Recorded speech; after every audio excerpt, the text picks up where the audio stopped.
আশাকর্মীদের স্বাস্থ্য ভবন ঘেরাও ডেপুটেশন অভিযানকে কেন্দ্র করে ইতিমধ্যেই উত্তেজনা ছড়িয়েছে গোটা রাজ্য জুড়ে। সেই অভিযানেই বিভিন্ন জেলা থেকে কলকাতার উদ্দেশ্যে রওনা দিতে দেখা যায় কয়েকশো আশাকর্মীদের।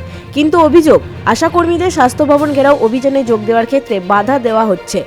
একই ছবি দেখা গেল মালদা জেলাতেও। সেখানেও আশাকর্মী ও রেল পুলিশের বচসার ছবি স্পষ্ট। স্বাস্থ্য সচিব দেখা করবেন বলেছেন, সেই আশ্বাস বাণীতে আমরা আজকে ট্রেন ধরবো বলে গৌড়ে আমরা 40-50 জন আমরা এখানে লাইন দিয়েছিলাম। হ্যাঁ, সেই 40-50 জন আশাকে জোরপূর্বক পুলিশ আটকে দেয় এবং যাদের রিজার্ভেশন আছে, রিজার্ভেশন করেছেন কিছু আশা, তাদেরকেও আটকে দেওয়া হয়েছে। জানা গেছে, কলকাতার উদ্দেশ্যে রওনা দেওয়ার জন্য মালদা ডাউন স্টেশনে প্রায় 40 থেকে 50 জন আশা কর্মীদের মালদা ডাউন জিআরপি পুলিশ যেতে দেয়নি। একাধিক দাবি দেওয়ার ভিত্তিতে মঙ্গলবার রাতে গৌড় এক্সপ্রেস ধরে কলকাতার উদ্দেশ্যে মালদা ডাউন স্টেশনে তারা আসে, কিন্তু তাদের টিকিট থাকা সত্ত্বেও মালদা জিআরপি টাউন পুলিশ তাদেরকে ট্রেনে উঠতে বাধা দেয় বলে অভিযোগ। প্রশাসনের লোক বলছে যে আমাদের ওপর থেকে চাপ আছে, ওই জন্য আমরা আপনাদের বাধা দিচ্ছি, আপনাদের যেতে দিচ্ছি।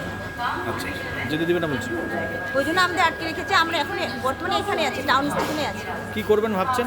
জানি না কি এখন যেতে। আরও অভিযোগ, ঘটনার প্রতিবাদ করায় আশা কর্মীদের সঙ্গে ধস্তাধস্তিতে জড়িয়ে পড়ে রেল পুলিশ। এরপর প্ল্যাকার্ড হাতে স্টেশন চত্বরে বিক্ষোভ দেখাতে শুরু করে আশা কর্মীরা।